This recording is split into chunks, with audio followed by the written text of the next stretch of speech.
want to welcome you back to Thrive in the Word. We are so happy that you are watching these videos and that you're watching these podcasts and that you're being taught the Word of God. You see, that's what we want to do. We want to teach you the Word of God because the Word of God will change your life forever.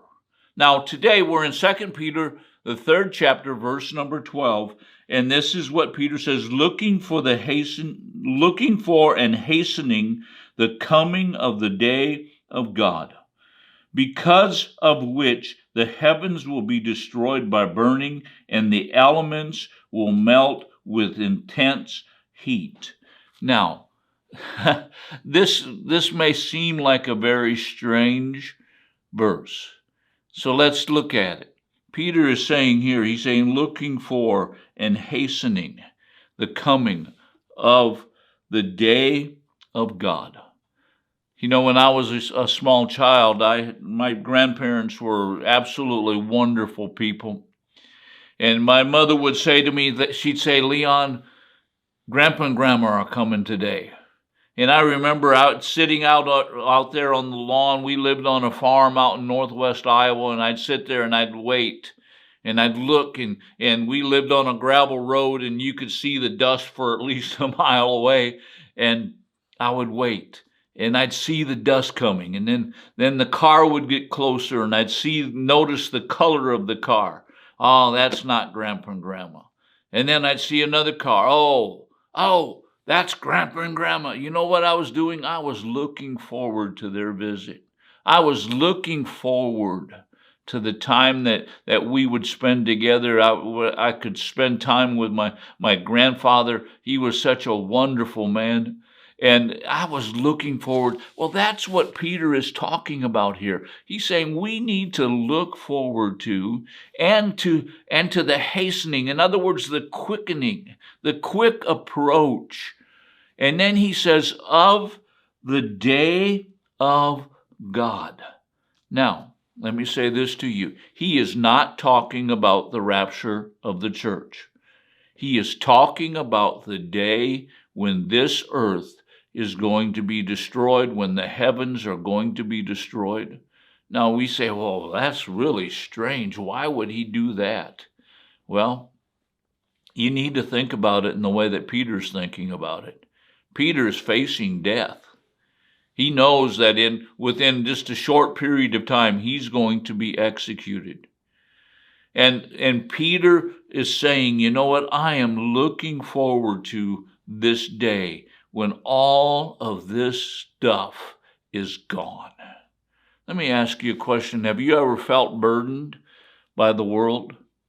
Have you ever felt burdened by the things that are going on around you? Well, I've got news for you.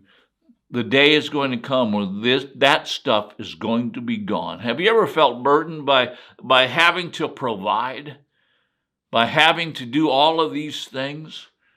Well, I've got news for you. That day is going to come. Well, there's going to be a day when all of that stuff will no longer be a burden.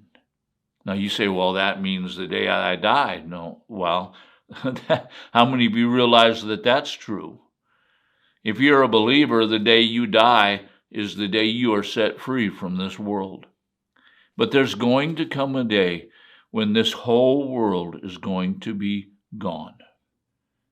And it's going to be replaced with a new heaven and a new earth. And that's exactly what Peter is talking about. He says, because of which the heavens will be destroyed by burning, and the elements will melt with intense heat.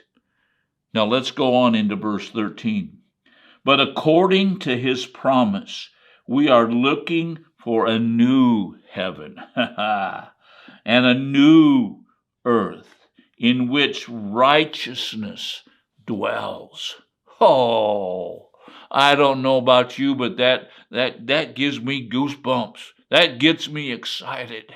We're looking for what? A new heaven.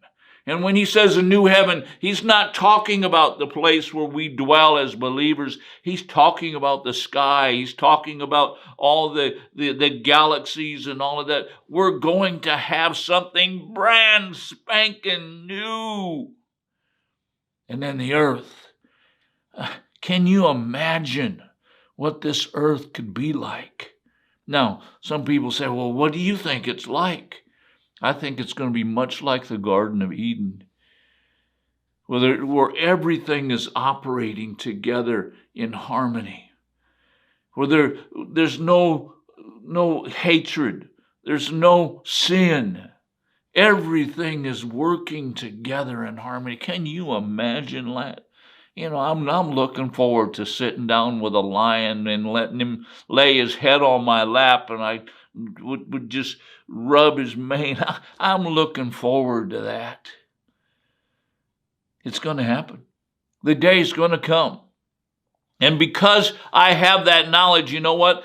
I am striving to live a holy life, to have holy conduct like we talked about in our last podcast. I'm striving to have godliness, because in that world is going to be this absolute beautiful element of true 100% righteousness.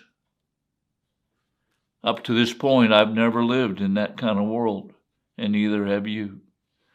But that world is coming. I'll guarantee it. You say, well, how do you know? Because God said it. God wrote it through the Apostle Peter. He wrote it in his word. It's going to happen without any doubt. Now, let me say this to you. Prepare yourself. You say, well, how do I prepare myself? Well, go back to verse number 11. Prepare yourself with holy conduct. Prepare yourself by living godly. Now, it all starts with this, by allowing Jesus Christ to be the Lord of your life, by believing in his shed blood that cleanses you from all sin. Prepare yourself. Prepare yourself not for just heaven, but prepare yourself today for the new heavens and the new earth, this wonderful, righteous world that we are going to live in. What a wonderful place it's going to be. I pray that you're going to be there. It's your decision. If I could make the decision for you, I would do it. But make this decision, first of all, that you are going to make Jesus the Lord of your life. And second of all, that you as a believer are going to live with holy conduct and godliness in this present world. Our prayer for you is that God will open your eyes, the eyes of your understanding, and that you will live according to his word.